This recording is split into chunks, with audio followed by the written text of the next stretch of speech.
इसको दुख नहीं कह सकते आप, उन्होंने टिकट मांगा नहीं था।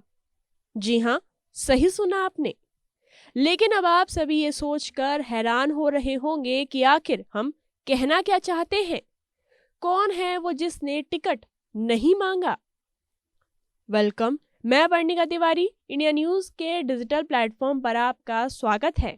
चलिए अब आपको ये भी बता दें कि जिस लाइन से हमने खबर की शुरुआत की थी वो हमने नहीं कही, बल्कि ऐसा कहने वाले गृह मंत्री नरोत्तम मिश्रा हैं, जिन्होंने हाल ही में ये बयान दिया है कि इसको दुख नहीं कह सकते आप, उन्होंने टिकट मांगा नहीं था।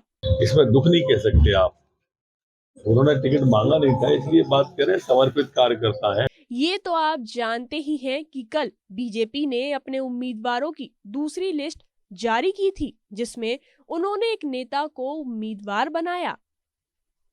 मगर यहाँ हैरानी की बात तो ये थी कि जब उनका नाम लिया गया तो उन्हें यकीन ही नहीं हुआ कि बीजेपी ने उनको इंदौर 1 का उम्मीदवार बनाया है। दरअसल इंदौर में चल रहे स्मार्ट सिटी कॉन्क्लेव में शिरकत करने पहुंचे डॉक्टर नरोत्तम मिश्रा से विजयवर्गीय के उस बयान के बारे में एक सवाल पूछा गया, जिसमें उन्होंने बताया था कि उनका चुनाव लड़ने का कोई इरादा नहीं था। इसी दौरान नरोत्तम मिश्रा ने इस पर सफाई देते हुए ये कहा कि इसको दुख नहीं कह सकते आप, उन्होंने टिकट मांगा नहीं था, हम समर्पित कार्यकर्ता हैं, हम सब साथ के ही हैं। इसमें दुख नहीं कह सकते आप, उन्होंने टिकट मांगा नहीं था, इसलिए बात करें समर्पित कार्यकर्ता है। हम सब साथ के हैं, हम एक साथ 90 में एमएलए बने थे हम लोग, और इसलिए कैलाश जी जो कह रहे हैं वो विषय दूसरा है। हमें तो पार्टी जहाँ काम देती है वहाँ खड़े हो जाते हैं, पार्टी की इच्छा से चलते हैं, हमारी अपनी इच्छाएं थोड़ी होती। उन्होंने मंच से पीड़ा जाहिर की, 2-3 पीड़ा मत कहो उसे यार, विषय कहो।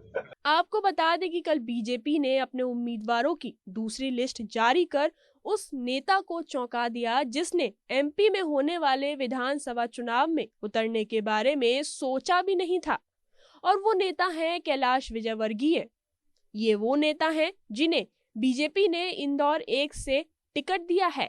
इंदौर से टिकट मिलना विजयवर्गीय के लिए चौंकाने वाली बात थी, जिसके बाद उनकी प्रतिक्रिया भी सामने आई और उन्होंने कहा कि इस बार उनकी चुनाव लड़ने की इच्छा नहीं थी। विजयवर्गीय ने बताया कि मैंने कहा था कि मैं चुनाव नहीं लड़ना चाहता, लेकिन पार्टी के वरिष्ठ नेताओं ने परसों मुझे कुछ दिशा निर्देश दिए, मैं असमंजस में था और घोषणा होने के बाद मैं हैरान रह गया। हाँ, मतलब मैंने तो उनसे कहा था कि मैं चुनाव नहीं लड़ना चाहता हूँ, और पार्टी के हमारे वरिष्ठ नेताओं का निर्देश परसों मिल गया था।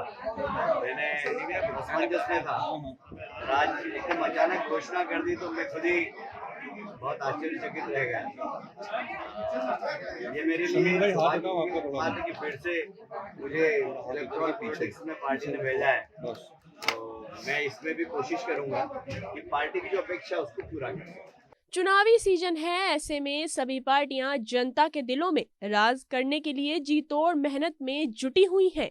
बीजेपी हो या फिर कांग्रेस, हर पार्टी जनता को लुभाने के लिए नए नए तरीके लेकर आ रही है। शायद यही वजह है कि बीजेपी ने वो कर दिया जिसके बारे में विजयवर्गीय ने कभी सपने में भी नहीं सोचा होगा।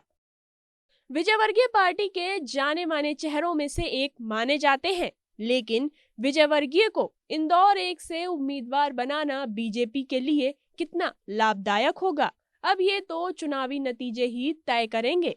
फिलहाल के लिए बस इतना ही। मुझे यानी वर्णिका तिवारी को दीजिए इजाजत। बाकी देश और दुनिया की तमाम बड़ी खबरों से रूबरू होने के लिए जुड़े रहें इंडिया न्यूज के डिजिटल प्लेटफॉर्म के साथ। Thank you.